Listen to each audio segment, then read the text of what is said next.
Hello, my name is Sean Ennis from Ennis Management. Thank you for joining me once again on the Creative Collective. And today I'm joined by a very special guest, a talented musician and songwriter from Detroit, Michigan, LA. Hello, how are you? Hey, I'm doing good. Thank you so much for joining me. So you're Thank originally you for from, having me. my pleasure. So you're originally from Detroit, Michigan? Yes, sir. Detroit, Michigan, born and raised. So, describe Detroit, Michigan for people who haven't been there. Detroit, Michigan, in spite of what a lot of people are here, obviously, for the crime, but all in all, Detroit is a beautiful city. It is a great place to have been born and raised. It's very fast paced. There's a lot of talent in the city, whether it's through music or acting. It's just a very artistic city outside of the car industry. Um, it's just a great place to be from. Even though I haven't lived there in almost 10 years. It's something that I carry with me every day. So you're currently in Florida, correct? Yes, sir. I live on the Panhandle of Florida, so I'm in between Pensacola and Panama City Beach. And the weather is a little bit nicer. It is. It's a lot nicer. I can go to the beach. I'm 5 minutes from the beach, so that's a plus. You know, people pay good money to be able to do that, so it's kind of cool to have a vacation spot right in your backyard. So I like that. And what kind of led up to your moving from Detroit all the way to Florida? Right. Okay. So when we came here, I was young. I was 16. I'm still young, but I was 16 at the time, and my parents, they went into ministry. And so once my father retired from the Detroit Police Department and my mother retired from the education system there in Detroit, we moved here. And in the beginning, it took a lot of getting used to. It was different. It was a lot slower. You know, a city is fast paced. Down south is a lot slower and more laid back and chill. So it took time to get used to, but I think we're here now. And that's interesting that you mentioned that your father is a police officer. What was it like growing up having a father in law enforcement? It was cool. I always admired it. He had a lot of cool police friends. Sometimes he'd come home in the police car when he worked the streets. And then once I got a little bit older, he went into the office and did different things like that. But it was a cool experience. I mean, I remember being little and going to work with him and just getting the chance to know his friends and seeing kind of what they do on a day-to-day basis. So I enjoyed it. And you mentioned that your mother is a teacher? Yes, she was a teacher. And did she teach at the same school that you attended? Okay, that's interesting. So the church that I went to, Greater Grace Temple in Detroit, Michigan, they had a school, and they still have a school. And she taught there before I was born. And then by the time I came along, she had a home daycare. So part of our house was transformed into a school in the basement. And she did that for some years, and then she taught at other schools. And by the time I got to be in like 8th grade, it was really weird because she started teaching at the school again that, you know, I went to the school that the church had. She started teaching there for about 2 or 3 months before they transferred her to a different location. So I was fortunate that she didn't really teach at the school that I taught at. Not that I don't like my mom, but you just don't want that, you know? And so, growing up, did you take any sort of lessons for playing an instrument or singing lessons or singing the choir? No, sir. I grew up at a very musical church, and I've been playing drums since I was 2 years old. The way that my parents knew I could play the drums was I would stare at the drums at church, and then in my crib, apparently, I would make noises with my mouth, like drums.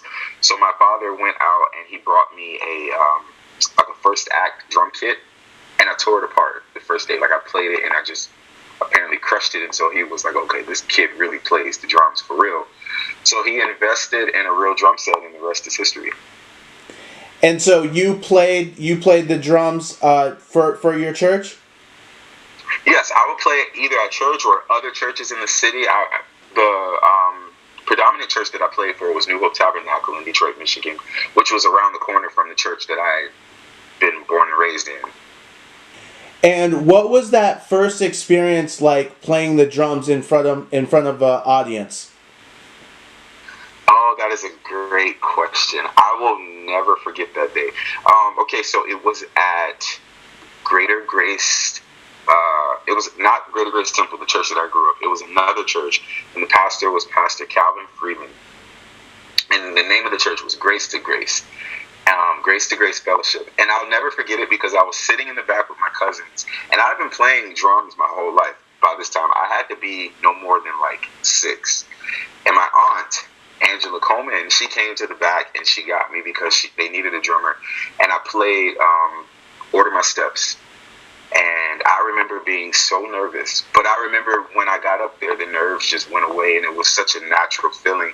Because, like music is a way of communicating. And so it was strange because I had never met the other members of the band, like the organist or whatnot, but we were able to communicate instantly. And I will never forget that day. So, can you explain to me what type of writing you do? Yes. So, as far as writing for me, it definitely, because I've grown up acting and stuff, I definitely come from a theatrical standpoint, or theatrical origin, that's a better word. But, so my goal, and I like to call them illustrated sermons. I do not like to call the work that I've been given, or the assignment that I've been given, a play. It trips people up a lot because people are like, but it's a play, it's on stage, and it has actors, and it has costuming and lighting and the set. But if you look at it, when you go to a play, the end goal is to entertain. My end goal is not to entertain. My end goal is to minister. My end goal is to touch someone's life or to touch someone's heart and to ultimately turn them to God, right? So I feel like changing the narrative of entertainment for me has been my job. And if you ever come to any experience or illustrated sermon that we do, you'll understand why. Because a lot of it, there's a narrator, there's someone teaching, there's someone explaining, and you really take ministering a step further when you can not only hear the scriptures and hear the lessons, but also see it at the same time. Now, this is something that I really find fascinating, so I kind of want to really go in depth into this. Of course. When did you start pursuing this? So it's funny. When I was younger, growing up in Detroit, Michigan, under Bishop Charles Ellis III at Greater Grace Temple, we were notorious for our drama ministry, and that's where I got the whole illustrated sermon stuff from. And I went from acting in these illustrated sermons to now writing my own, and never in a million years did I think I would do that. But the reason why it stuck with me and the reason why it was so impressionable, it was because it was so magical to see people come in expecting a show and to see people so curious as to what was going to happen on stage. And then ultimately at the end, like you see their hands lifted and you see their lives changed. And so when I moved here to the Panhandle, one of the first things that I noticed is that there wasn't a strong presence for Christian arts here. There was a great artistic programs here and all those things. And I'm not saying that there was nothing, but as far as I was aware, even now, there was not a big platform for Christians to express themselves in the arts. And because I'm an artist, I think that it is so important that we do not discard that gift because it's not something that's like teaching or preaching. So I was like, why don't we just tie the two in together and we mix teaching with acting and with live music and with dance, and then we can really touch somebody's life. And I tried it once in 2012 and it's worked ever since, and here we are. That's incredible. And so you mentioned that you before you switched to writing, you were doing acting. Can you talk about your experience being on stage in front of an audience? Yes. Okay, so the year was 1997. There was a guy at my church at Greater Grace again. His name was Rodney Howe, and he was putting together like this fashion show downtown in Detroit, Michigan at Orchestra Hall. And my aunt, she had wrote like a play or whatever. And long story short, they were looking for people to sign up. And I walked up, and I don't know why I remember this. I was literally like 2.5, almost 3. And I walked up and I signed up to be in this thing. And he looked at me and he was like, "Are you sure?" And he walked me to my parents and was like, "Your son wants to be in this thing. I'm not going to turn him away, but I wanted to get your permission." And so, like, I somehow finagled my way into this production. And on the night of, I was terrified. Like, Sean, I was terrified because I could hear the people out there, and I was like, "Oh my God, what did I do?" And I'll never forget my father, like, telling me, "You made a commitment, like, you can do it, just go out there." And when I went out there, I fell in love, like, with the lighting, with the stage, with the instant feedback. I fell in love. And from then on, I knew that that's what I was going to do. Like, I knew that I would somehow make my way back on stage. And then from then on, I went to do a whole lot of other productions and act. And I just love that instant feedback. I love the curiosity that it raises from the time people walk into a theater or wherever you're doing the production and they see the set. I love hitting people in a way that they didn't expect or didn't see you coming. The whole thing is just enjoyable to me. And so, how did you then make the transition from being on stage to being the person creating the story? Okay, that's good. So when I moved here, remember there was nothing that I was aware of, and I keep saying aware because there could be something here. I just wasn't made aware of it. We have a lot of arts programs. We have the wonderful and beautiful Maddie Kelly Art Center that the Northwest Florida State College have here, and Stage Crafters. So there's a lot of theater programs here, right? But there still wasn't anything that could tell my story. There was nothing that really was getting to where I was as a Christian. And so what made me start writing is, after like complaining for some time, like, "God, there's nothing here, there's nothing here." It was just like, well, I've given you the gift to write and I've given you the experience. You do it. And so, like, that was just a life lesson that I carry with me even to this day. And I think a lot of people could learn from is, like, sometimes when we can't find something that we're looking for, it's because it's inside of us. And it's our job to manifest that thing. And so, with that being said, once I couldn't find it, I started writing on my own and just getting a couple friends. And really before my friends, my sister and I, we would do like little skits, and then it just grew to what it is today. And so let me ask you, why was it so important that you write something that portrayed or involved your faith? Why wasn't it enough to just write for an entertainment purpose? Oh, that's good. Okay, so the reason I wanted to write and to portray my faith is because I didn't want to leave it up to someone else to do. We have a lot of people who are not, how can I say this? So sometimes I could see a movie or like little skits and stuff online for people who are not Christians, and they'll try to depict what they think it is to be one, and they can be so far off. Like, sometimes they'll sell you this false narrative that like everything goes bad in your life, and then you pray, and then at the end it just gets better, when that's really not the case. Sometimes you can pray and things get worse. And so I felt like it was important for me to tell my story because I know what it is to be a Christian. And then the last and most important thing was, that was the tool and that was the gift that God gave me. And we all have tools, we all have gifts, and we all have a responsibility to point people back to Christ. Now, your job could be pointing people back to Christ through styling people, or through talking to people, or through cooking for people. My tool and my toolbox that God gave me just happened to be writing.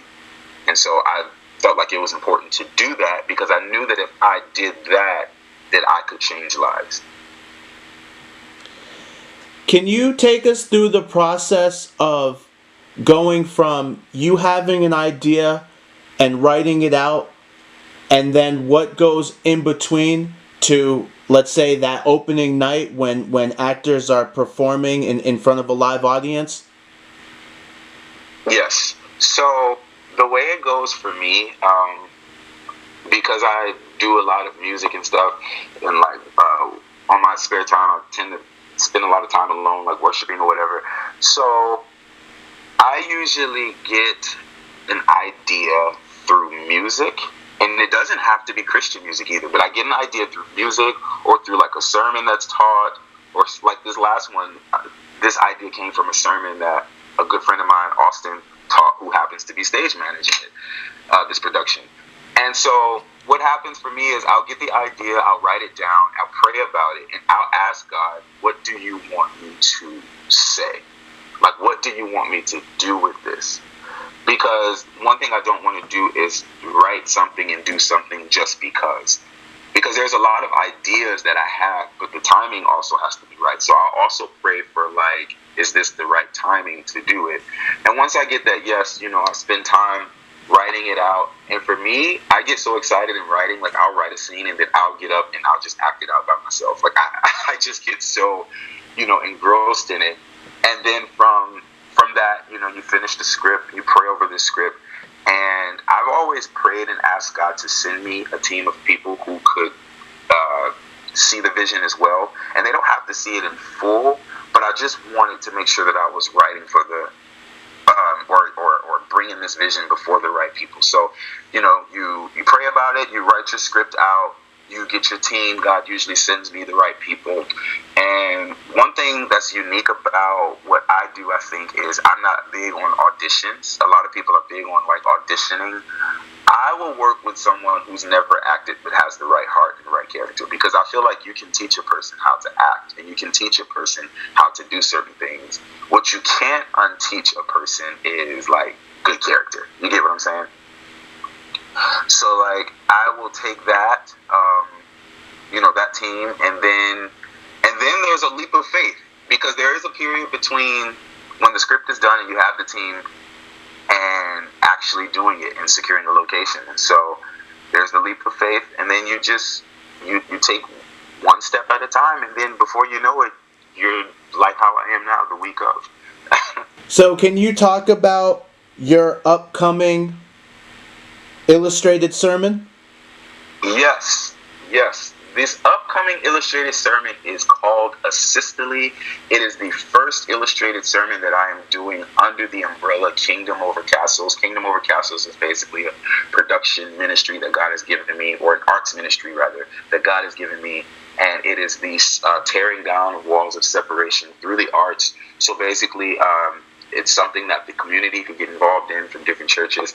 But as far as this production goes, Asytole, we are answering the question, what do you do when the heartbeat of everything that you love flatlines? This message is so near and dear to my heart because it is personal.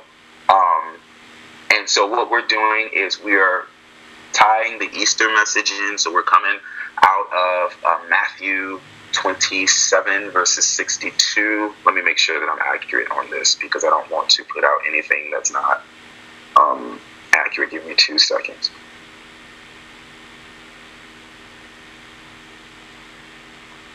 Yes, so Matthew chapter 27 verses 62 through 65, we see where Jesus was crucified, and they have basically put his body in the tomb. And the Pharisees went to Pilate, and they were just in fear that somebody would steal his body away, because they said, everything that he said would happen and prophesied would happen had happened up until this point. And they didn't want anyone to steal his body, because God had already told them that he would rise in 3 days, and they thought that the disciples might steal it. So Pilate set a guard to watch the tomb. So when I read that, I got the revelation, and I said, this is how a lot of us deal with heartbreak, right? Like something in our life dies and we don't want anyone else to touch it. So we put a guard up over our heart, whether that guard is like fear or doubt or insecurity or just anger. We put that in front of our hearts. So this message, Asytole, the first one, it is completely free. And I am so excited and grateful to be able to work with Gateway City Church and Pastor Jonathan Sansom, who granted me this opportunity to work with the congregation and to use their facility to do this. And when and where is this event being held? Yes, so this event will be at 428 Racetrack Road Northeast in Fort Walton Beach, Florida. The church is at Gateway City Church, and it will be this Saturday night at 6 o'clock p.m. The doors open at 5:30. We're recommending that people get there at 5:30 because space and seating is limited, and we're looking at right now just doing it this one night. God only knows what the future holds as far as an encore presentation, but as far as right now, it's one night, so we want people to get there early so that they can get a good seat and so that they can be touched and ministered to. And I want to go back to something you said that stood out to me as being interesting. You mentioned tearing down the walls of separation. Can you explain? Yes. Can you explain what you meant by that? Yes. Okay. So when God gave me this kingdom over castles and said that to me, it touched me even because I feel like there, especially in this time, whether it's political stance or racial or economical stance, or even in the church, sometimes there's doctrine disagreements or styles of worship or styles of preaching or clothing. So this ministry, Kingdom Over Castles, tears down all those walls of separation, and it says, listen, I'm an artist, you're an artist, you like to sing, you like to dance. Let's forget all of the things that separate us, and let's come together and rid ourselves of our castle mentality. So sometimes we build these walls of separation to construct our castles, right? So sometimes we make it all about our church or our circle, not realizing that we're all in the kingdom. And so what this ministry does is says, let's tear the walls down, let's come together, let's operate, and let's build something for a kingdom purpose. That way everybody, in spite of their differences, we're never going to all agree on everything, but we should still be able to fellowship together. And so it's pretty cool because for me as an artist, nothing frustrates me more than seeing great work and not being able to be a part of it. And it's not like I'm jealous of it. I can appreciate great work and I don't have to be a part of everything, but I never wanted to block people out. I never wanted to build a ministry inside of one church that people just had to come see and they couldn't be a part of it and get a chance to work with. So that's what this does. What are you influenced by? Great question. Like, as in what inspires me to do this? Yes. My past experiences, I've seen it work through, growing up in Detroit, Michigan. I've seen how effective this can be. And another thing that, makes me want to keep going is because having those experiences as a young child and being able to witness people give their lives to Christ through art, it breaks my heart that I see so many young people who are gifted like myself, but they have never had that experience before. And because I have the experience and God has graced me with the ability to be able to do it in a team to support me and to help me bring this vision to life, I feel like it is a personal responsibility to do it because I want everyone else to have that experience. And then another thing, it goes back to what I was saying earlier about the toolbox that God gives all of us. This is something that's in my toolbox. And when I die, I want something to live beyond me. I want this ministry to go beyond me. And I want to also be able to stand before God and say, I did it. I want to die empty. I don't want to die with potential. I want to die empty. You mentioned some of the experiences that you were a part of when you were younger of people being ministered through the arts. Can you talk about some of those experiences? Yes. So I remember one time I had just gotten off the stage. It was probably like 2004. And I had my duffel bag. I had just changed out of costume and makeup, and I was walking in the hallway of the church, Great Grace. And it was a large church, so it had to be like 4,000 or 5,000 people out there watching this night. And just to show you one lesson, you never know who's watching you, because I didn't have I had a speaking part and whatever, but I wasn't like the starring role. I wasn't playing Jesus. I was, in the crowd. But I was walking in the hallway, and this lady, she came and she grabbed me. And she had tears in her eyes, and she looked at me and she said, "You changed my life tonight. And because of you, I went and I gave my life to Christ."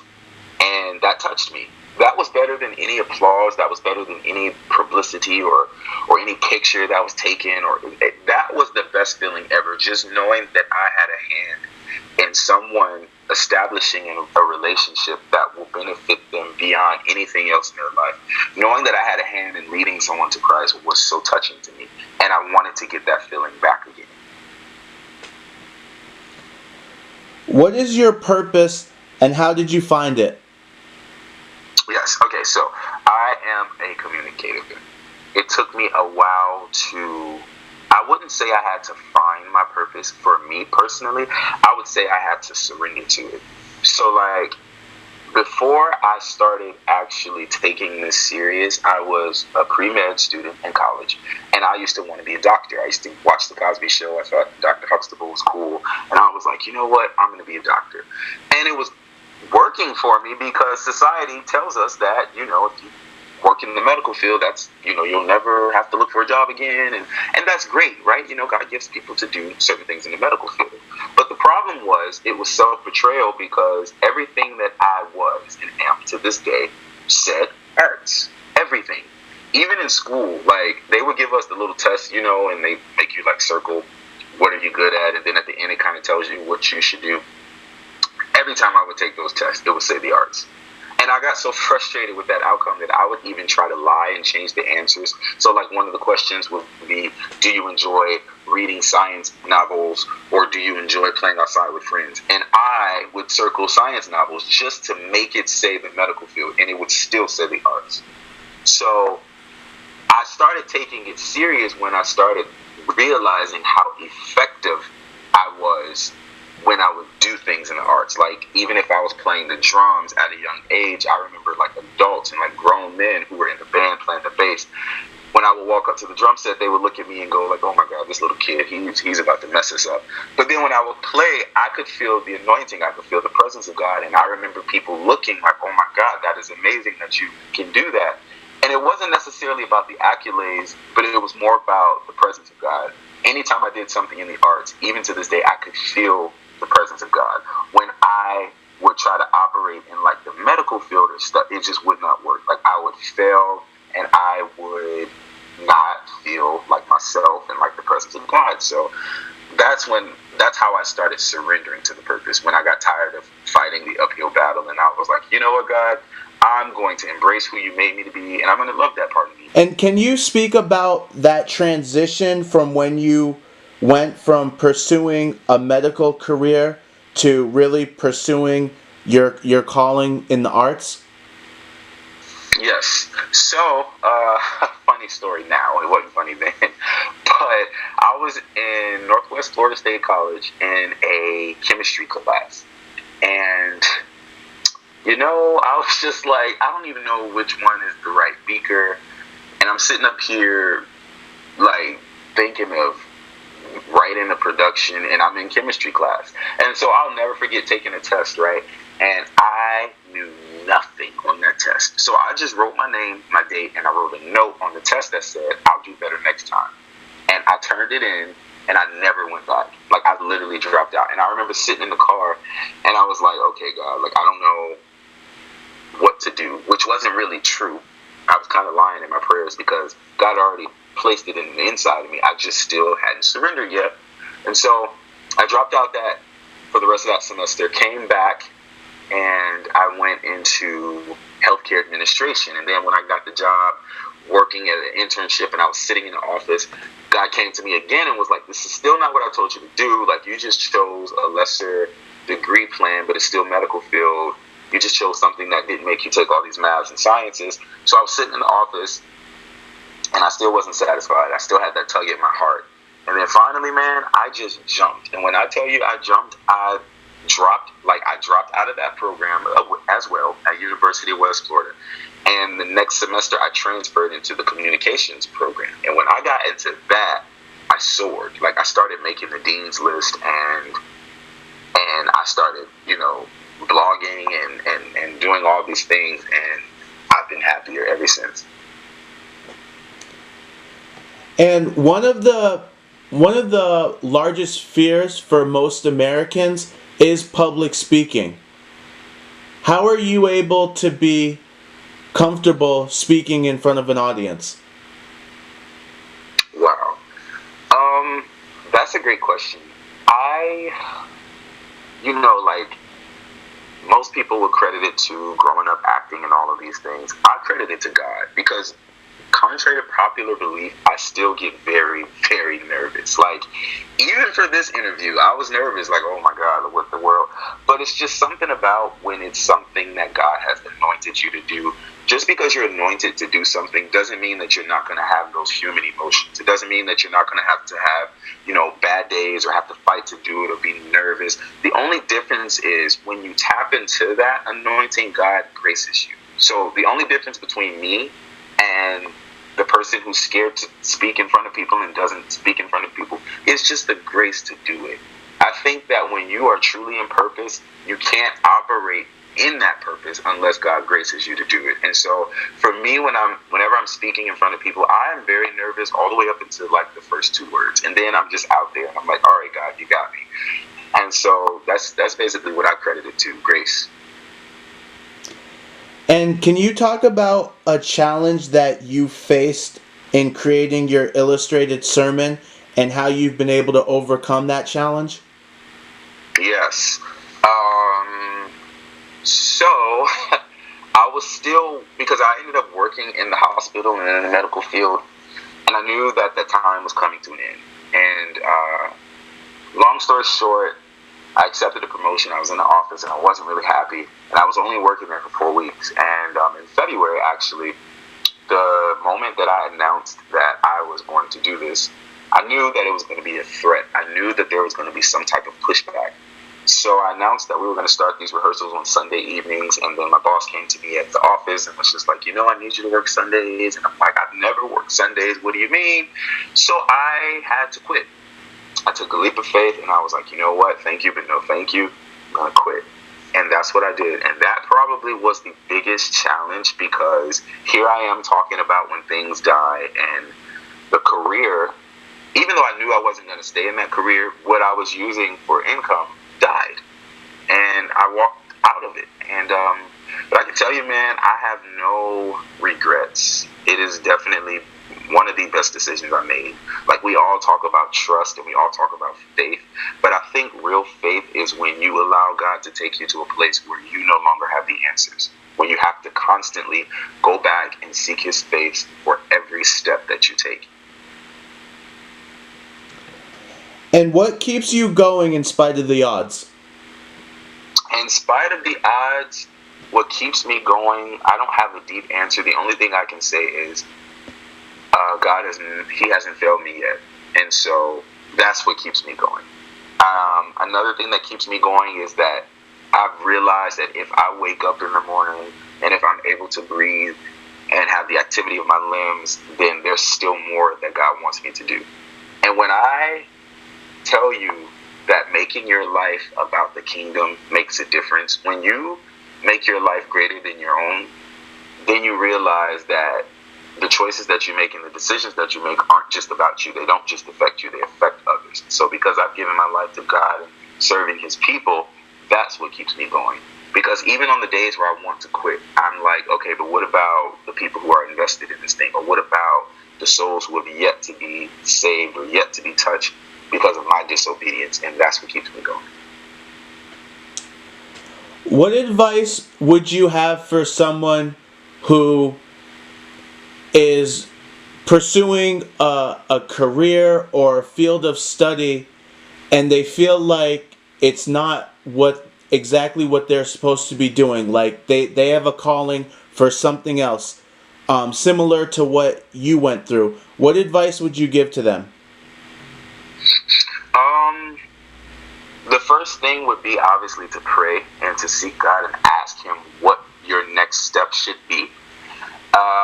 And to understand that, and this is something I emailed you too, it's funny, to understand that it's not too late to start over. And like, I remember when I was in the medical field and I was so deep into that thing as far as school that I was like, if I change, then that means I wasted all this time in school and I wasted all this money.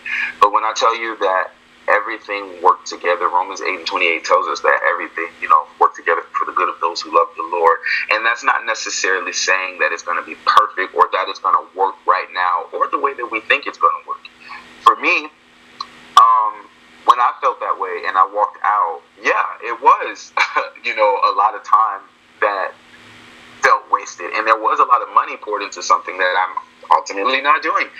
But because of those hard lessons, because I failed math classes and because I failed science classes and walked out of some stuff, I'm able to write about that. And I'm able to speak to other people who might be going through the same thing. So I would tell that person to seek God, to not be scared, to step out on faith, and to be obedient, man. To be obedient. Like, if God is really telling you and showing you that this is not for you, and He has definitely placed something on your heart, after you seek God's face and He gives you that answer, that go ahead, trust Him. Just trust Him.